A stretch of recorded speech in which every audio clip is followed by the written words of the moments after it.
Is your child asking why a lot? If this is the case, ding, ding, ding, you might have an argumentative child. This kid should be a lawyer.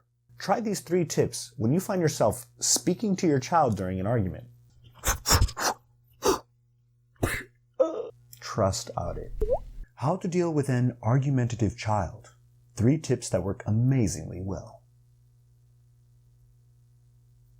Here's the argument again. She's questioning, challenging, demanding for a reason? It's been a long day and you don't want to argue with her, and it's like she argues all the time, for everything. This article will cover on how to deal with an argumentative child. I will cover where it could be coming from, what it could mean, and what can we do when the arguments arise.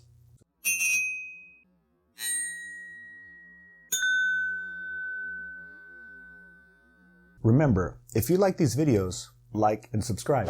It helps people find us. Families and children, they want to benefit from this information as well.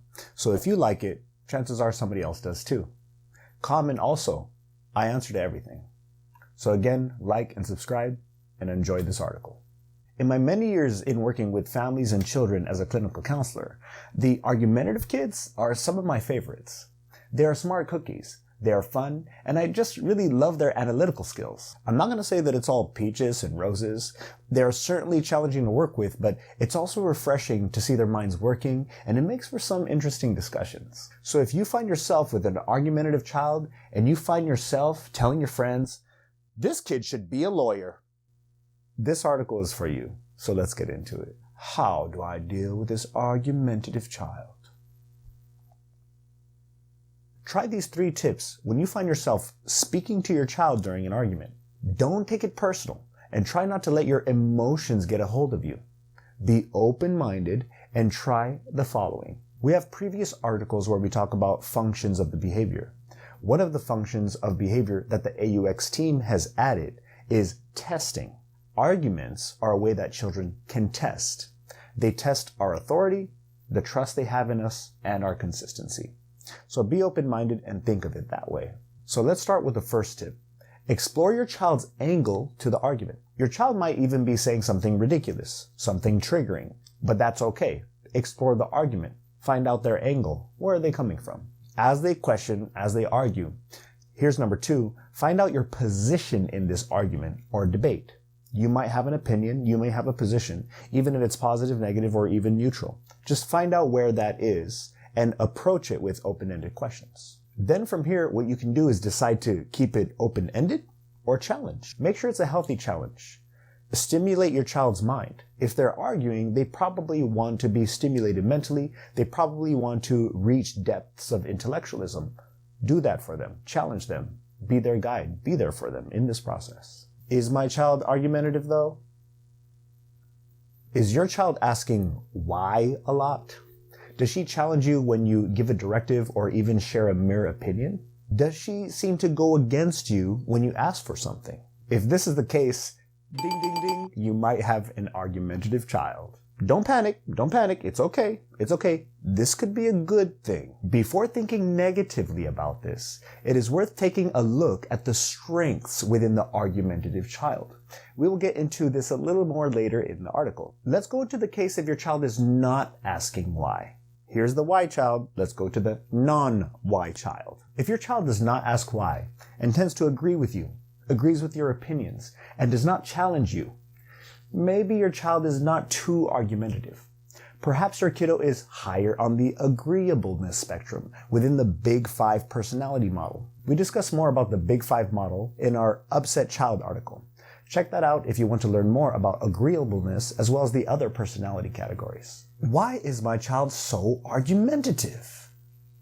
So already we covered a little bit about how a child can be either argumentative or not argumentative. If they're less so argumentative, it could be that they are higher in agreeableness personality.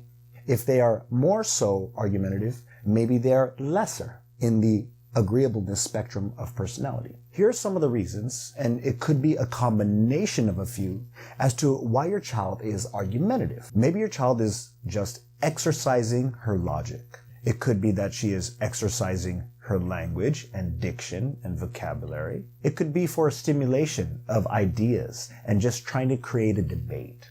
She could be challenging the world, and she's starting with you. You are her most trusted figure, so that's the best place to start when she wants to challenge the ideas or constructs of the world.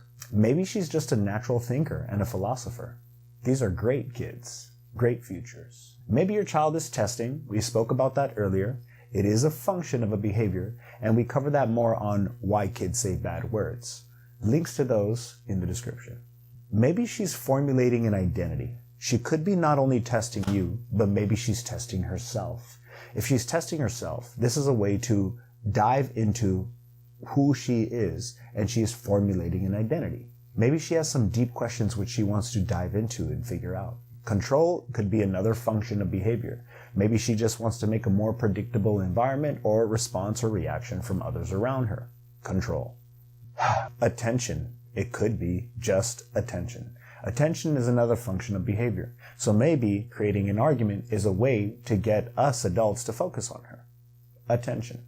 Another one we can think of is just connection and belonging. You could attach this to attention, but maybe she just wants a way to connect, be involved. Maybe she sees 2 or 3 adults, maybe the parents, having an engaging discussion and she wants to connect. She wants to be involved in it.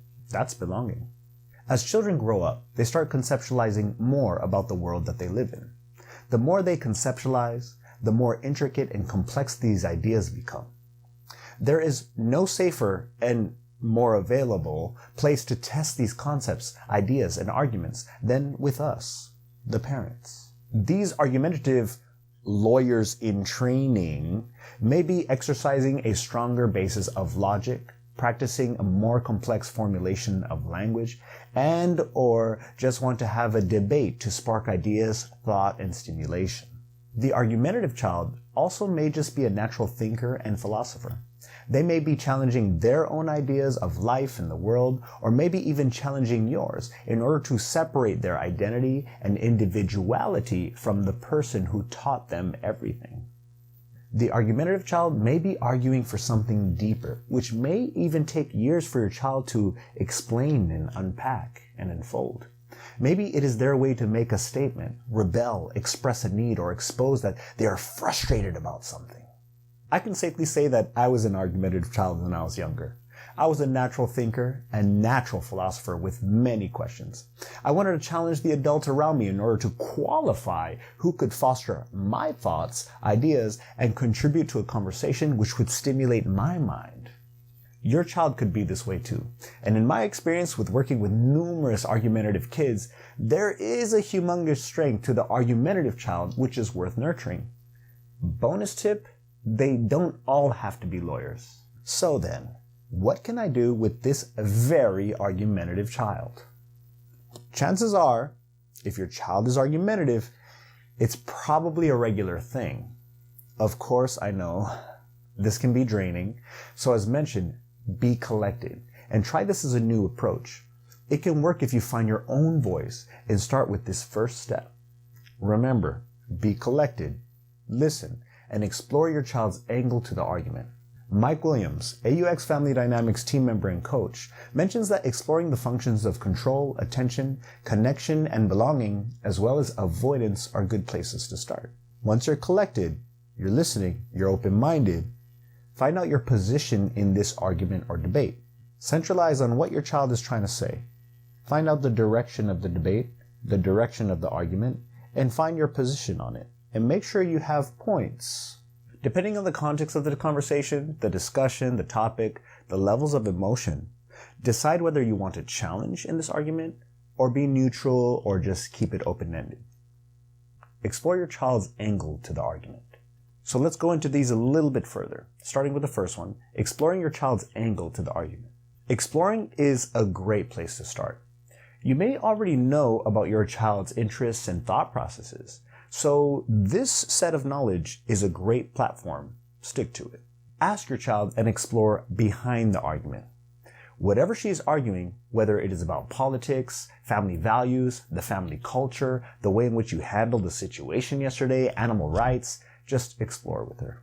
Try not to be triggered. Stay collected. Stay cool. Don't shut her down or go down the endless bickering rabbit hole of the argument. Don't do that. Explore. Truly explore. Ask open-ended what questions instead of why questions. Here, look at these examples. What is bothering you most about this? What would you like me to elaborate on? What angle would you like me to clarify? What answers are you hoping to have by the end of this discussion?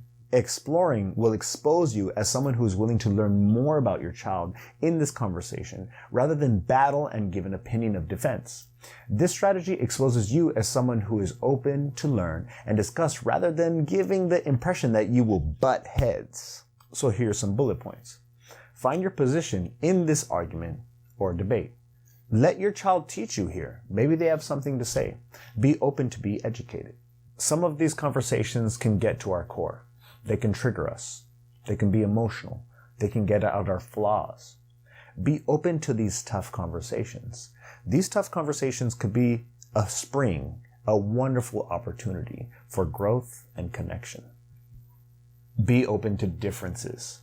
Your child is not actually you. They come from you. They may have a lot of your genetic material, but they are not you. They have their own soul. They have their own identity. They have their own mind. They have their own consciousness.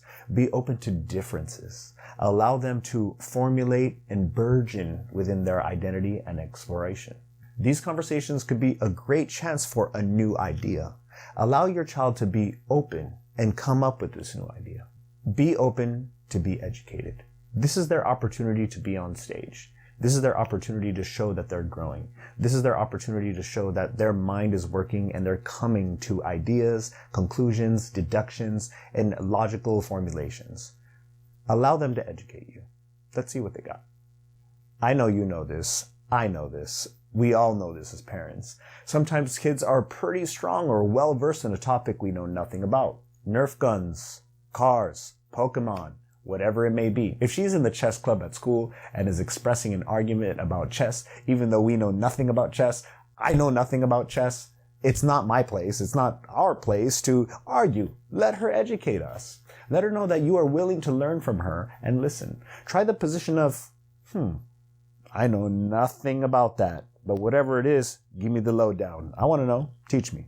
Allow your child to come up with an idea. If the argument is something that you both can relate to, but may have differences, such as maybe family values, family culture, or a tendency, a strategy is to have her come up with an idea. Let's see if she could be innovative. Where's her mind on this? Let's say she is challenging the idea, for example, that eating together is useless. She thinks that eating together is useless or does nothing to keep the family closer. Explore with her about this idea and ask her what she thinks can be done instead. Then ask her how we will be able to make sure if the family closeness has increased or decreased after the change.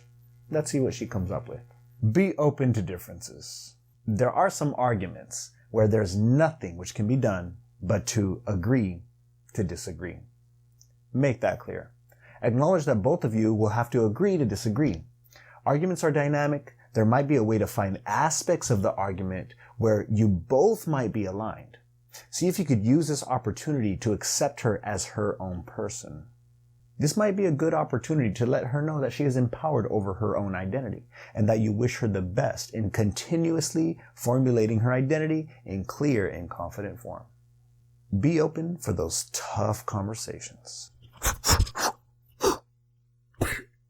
This may be the hardest one to go through.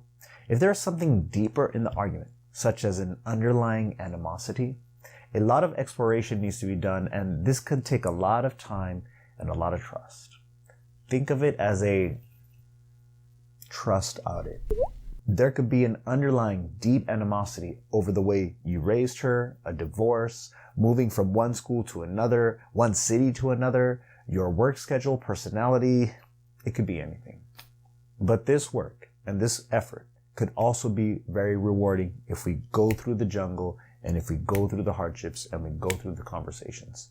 This deeper issue needs to be exposed in a healthy form, and it may take some time to develop the language and space to appear.